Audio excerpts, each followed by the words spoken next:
consume and discerning the quality of these products can be overwhelming and frustrating. Overwhelming to navigate and frustrating to find what works or what you even like.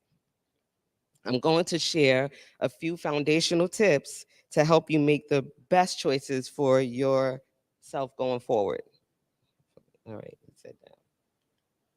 Okay, so my name is Takisha Carter.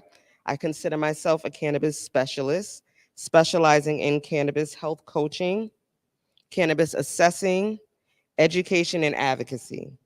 I'm a medicinal cannabis patient, consuming for my own health and well-being. I am the founder of Native Nubian Wellness, where I guide others in the conscious consumption and intentional use of cannabis and other plant medicines. Today's talk is a good one for longtime consumers and newbies, people who are new to cannabis or canna curious who desire education prior to their first experience. It's also for potential retail owners, manufacturers, and cultivators that want to have an ear to what the consumer and end buyer desires and what we'll be looking for. In this age of information, you will begin to encounter more educated consumers that will want to have a particular experience with your product and at your establishment, which means you'll have to have a competitive edge in order to keep our attention and our dollars, like we saw earlier. So, before we go any further, I want to share a disclaimer. I am not a medical provider or a legal advisor. This talk is for educational and informative purposes only, and cannabis is legal in the state of Connecticut, where I reside, for medicinal card holders and adults age 21 and over. It is still federally prohibited, though, so please consume responsibly and refer to the laws in your area, but know it's at your own risk. Be sure to speak with your healthcare provider before consuming and making any changes to your medications or dietary routines.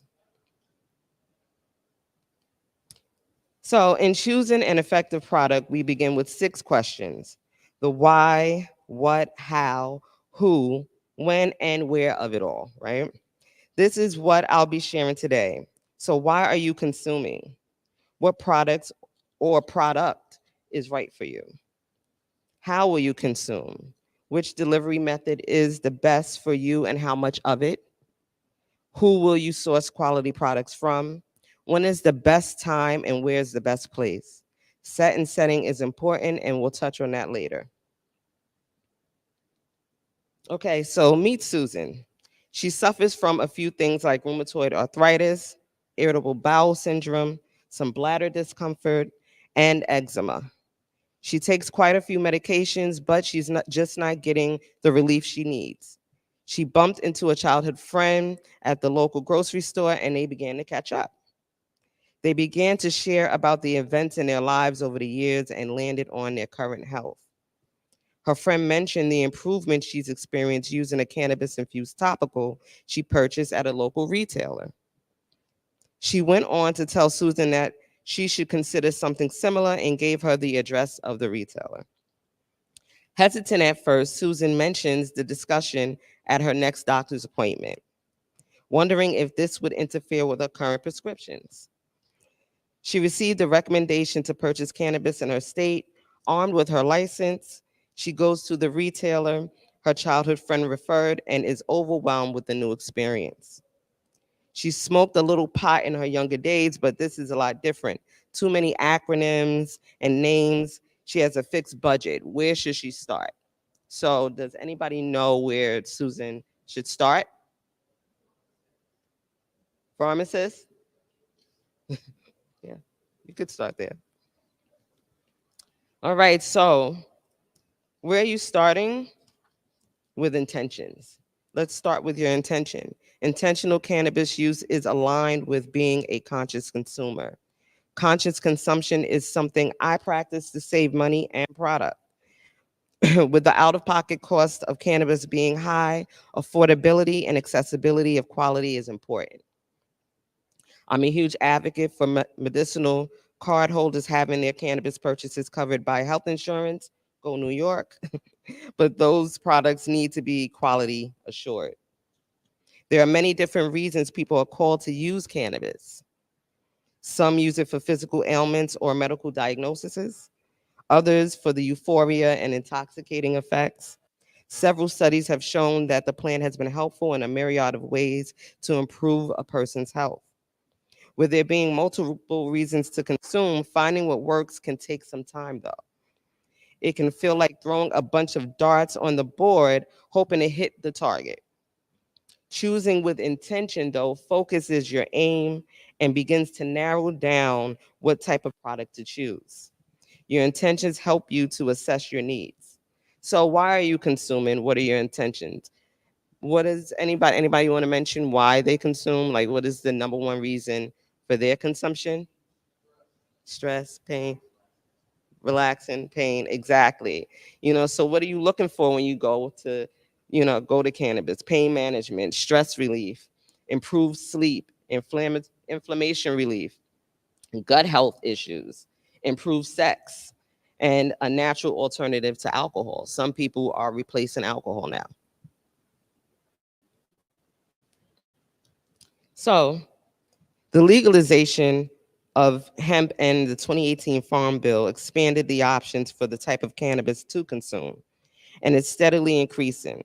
There are multiple cannabinoids on the market, so depending on your needs and accessibility, you can find full spectrum and broad spectrum products.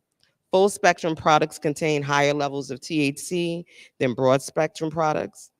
Broad spectrum contains less than 0.3% of THC, omitting the intoxicating effect. Understanding the difference between THC, CBD, and other cannabinoids, along with where they're derived from, will take some research. Working with a coach like myself or a consultant can be beneficial. After choosing the best cannabinoid or combination for your needs, you decide on what product type will be most effective. Do you need something discreet, fast acting, high potency? Do you want raw material to formulate something at home? Does the idea of having it in a food or beverage sound right for you? Gut issues. Maybe some THC flower and CBD edible can help settle a flare up. Inhaling flower will provide a faster onset, while the edible can give a longer lasting pain relief and calm stomach spasms. Restless nights may become restful with a CBN to CBD tincture or low potency THCT.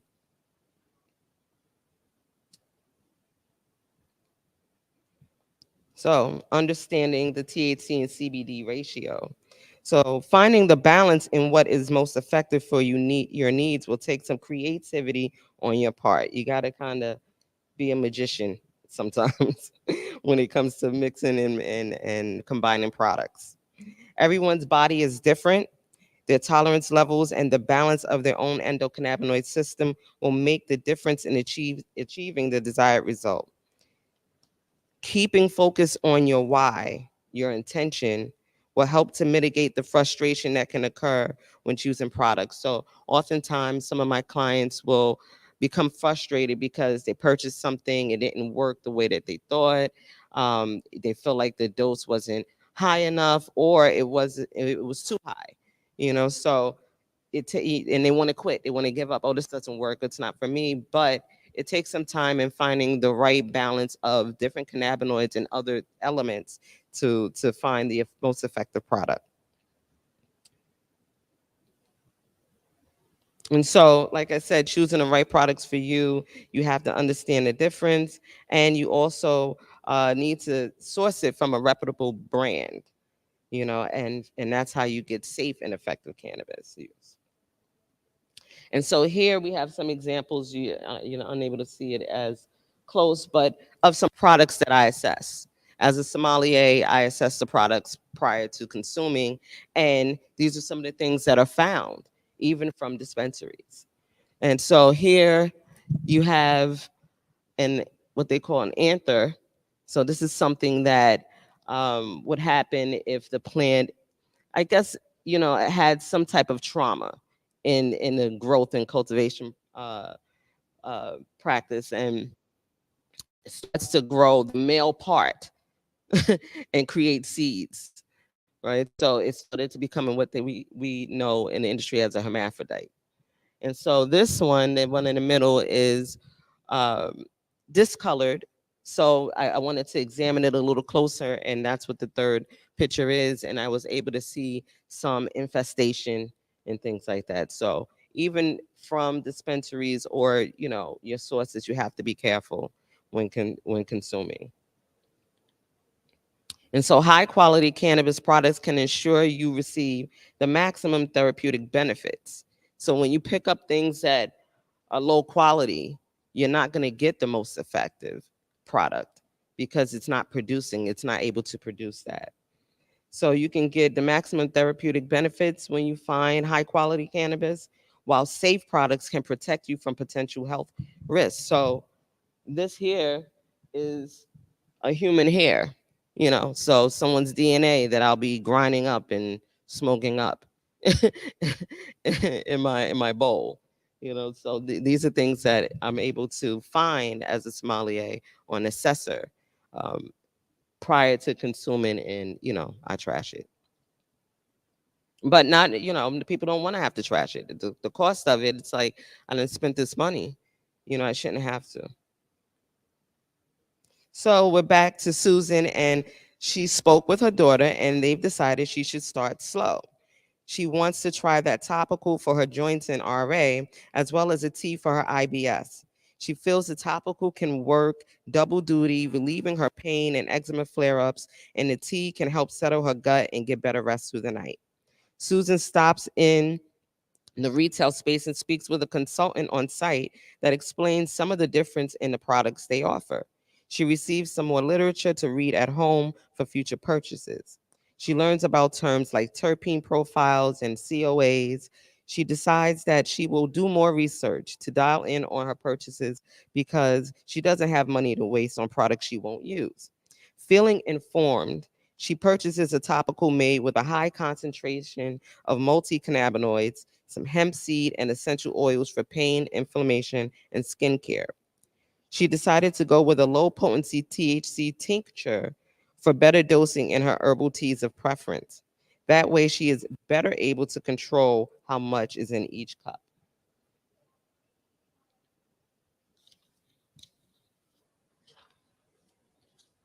When choosing an effective product, strain names hold no weight. I hope that most of us know that just because it says, you know, French bubble gum doesn't mean that it's gonna be give you that taste or effect, right?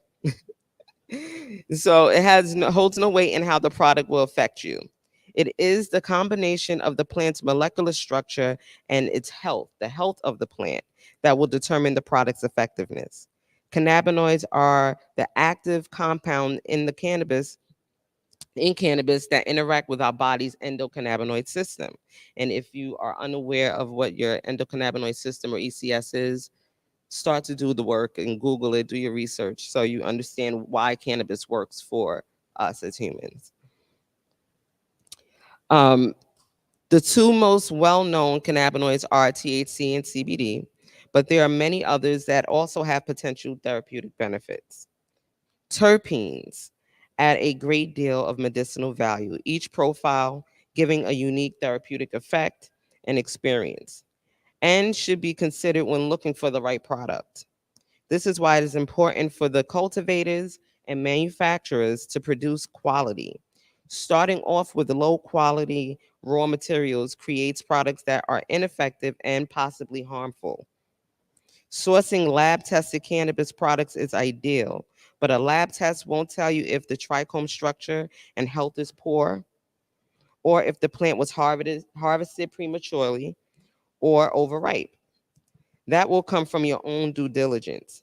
The Certificate of Analysis, or COA, is a great resource where you should be able to find reliable information on the cannabinoid and terpene content of different products. You're looking for fresh, properly stored, and labeled products that meet your needs. And so for effect and experience, we look to obviously the whole plant has medicinal and therapeutic value, but terpenes and cannabinoids are where the magic happens. And so I go to cannabinoids for the effect, so that helps me determine if I want something that's non-intoxicating, CBD, CBG, CBC, or CBGA acids, or I'll go to even THCA is non-intoxicating, or I'll go to THC, obviously, if I want elevation, euphoria, and some intoxicating effects. Or, I want to go to sleep and be knocked out, whatever it is. So, and then I go to my terpene profiles for the experience. How do I want to experience that sedation? Do I want it, strong and spicy, like really heavy? So, in a deep sleep, maybe myrcene or B-caryophyllene. And these same terpenes you can see are found in nature in different things that we already eat, already consume. So you have limonene that obviously is in citrus and lemon. You have B-caryophyllene that's heavy in pepper, cumin, those type of things. And then does anybody know what the most abundant terpene in nature is? Yes, pinene. And so pinene, which you find in pine and, all other green things in nature. And then myrcene, they say, which is found in mangoes as well. So I'm quite sure everybody's heard that myth of eat a mango when you're smoking, and that increases your experience, right? All right.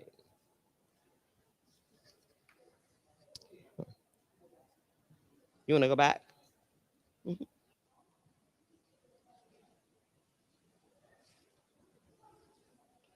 You're welcome.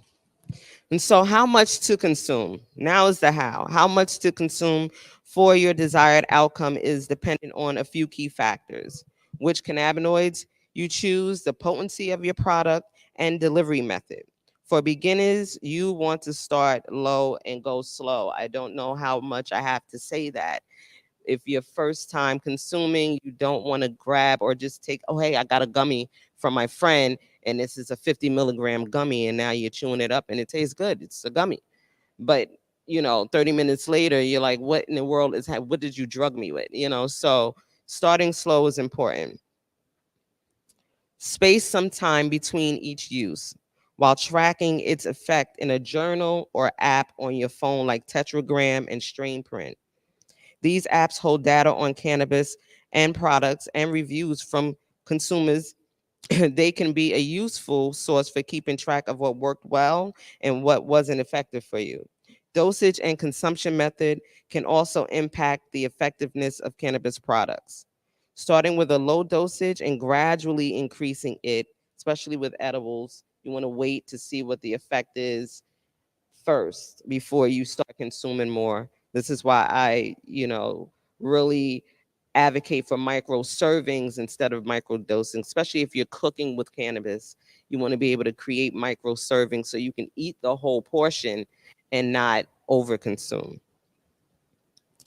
And obviously, the method of consumption affects the onset time and duration of the experience. So the fastest onset time, does anybody know which delivery method is the fastest? Hmm? Drinking, smoking. Yes, inhalation. That's the fastest onset. Drinking comes right after, pretty much, like, sublingual.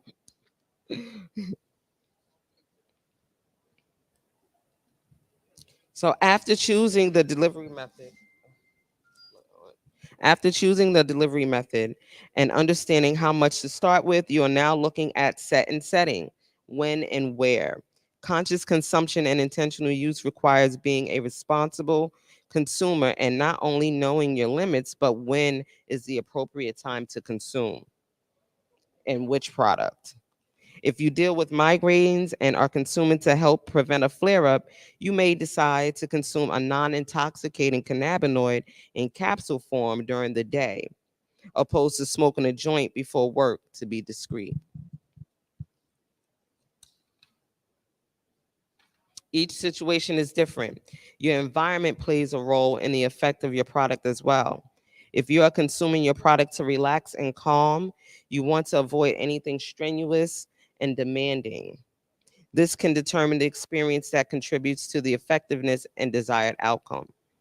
So set and setting is important when consuming. You want to make sure that you're in the space, especially for new people, and you don't know how it will affect you. You want to be sure you're in a space that you feel safe and comfortable around people you trust. And like the sister here, she threw on some music and vibed out for her first experience and enjoyed it fully. So Susan decides it's best for her to use her products in the evening when she is ready to retire. She is in a safe space of her own home and doesn't have to be concerned with interacting with anyone while she tracks the effectiveness of her products. She knows she doesn't want to be disturbed, and the cannabinoids can get to work on restoring without added stressors that contradict its effects.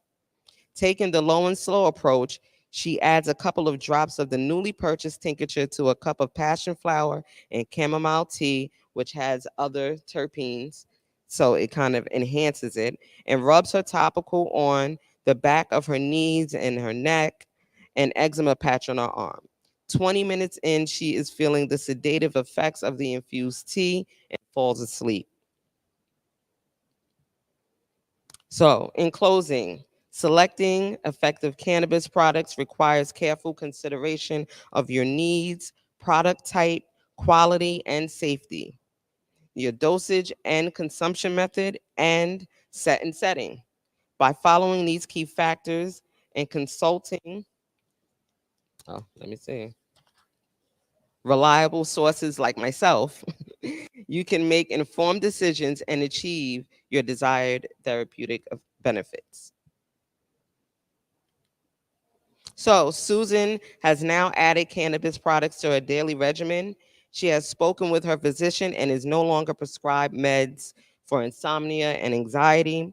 She has added more cannabinoids to her wellness toolkit like CBGA and THCA after researching with her daughter and has seen good improvement. She tracks her progress and has even advocated for cannabis in her knitting group that she has rejoined due to her improvements with rheumatoid arthritis. And now she is a senior advocating for responsible cannabis consumption. Okay, so thank you for your time. For access to all my offerings and bookings and trainings and more, go to my website. You can scan the QR code. And these are my sources. Any questions? Yeah. Oh, back? Okay, hold on. Oh, there you go. I'm going to scan it. Okay.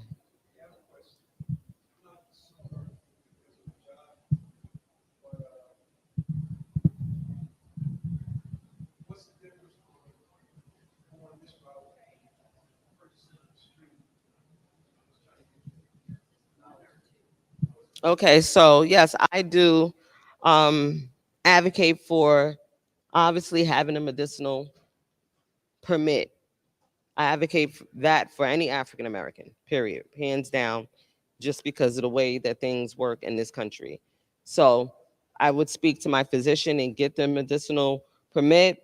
And then the difference to me is like I said, you should be able to go to a retail space that is trusted and get the certificate of analysis.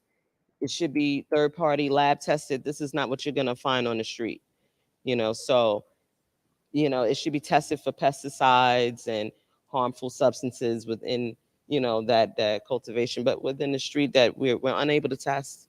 Now, I mean, some people can test their home grow. There are people who home grow and can send it out to be tested.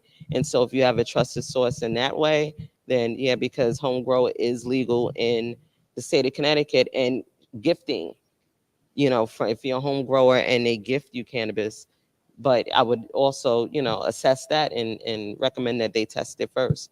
But, I don't recommend buying off the street at all. Any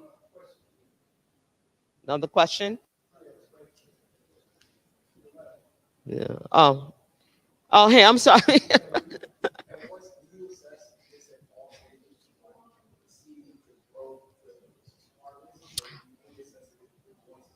Right. So I'm a cannabis sommelier. So I assess it once it's done, once the product's created and or harvested, cured, and things like that. So I'm also assessing for proper curing.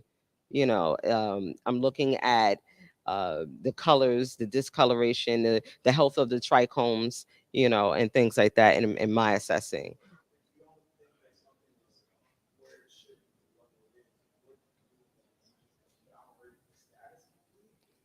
Right. Right. So depending on what's found, obviously, then yeah, that to me, a judge in competitions, that to me lowers the quality of it. But if you purchase it from a retailer, I'm bringing that product back and I'm going to let them know that the product that they've sold me has been, it doesn't meet quality standards, and they will have to take that up with whoever they sourced it from. But it should be set up. There should be a system set up to which you can return flour that obviously doesn't meet your standards. It all depends, um, where you're sourcing it from. But at that point, then of course you're gonna decide I'm no longer gonna get, my products from there. But even with edibles, I'm a cuisinier, so a high chef, so I, judge edibles, and even with that, you know, the quality of it, just not just the amount of bud that's in or infused in it, but the actual edible and the ingredients. So with, with being a conscious consumer, that's with everything, not just with cannabis, but it should be in all products. And you advocate with your dollars. So if you continue to go places that, you know, don't meet or align with the values that you advocate for, don't spend your money there. And so, anyone else? Yes.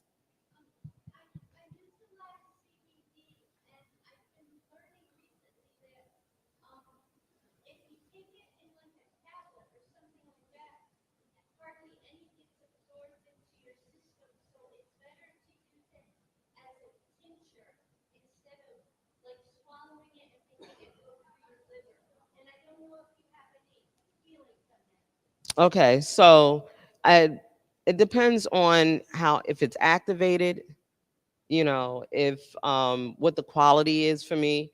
Now, I do a lot of DIYing at home, so my capsules are created with the cannabis that I source from sources that I trust, and I've had no issues with the effect of of CBD in capsule form, dry herb.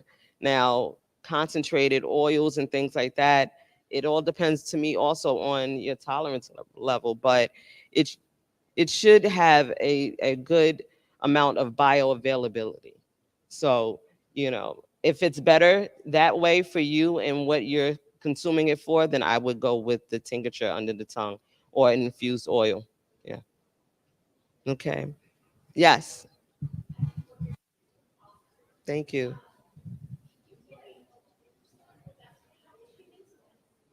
So,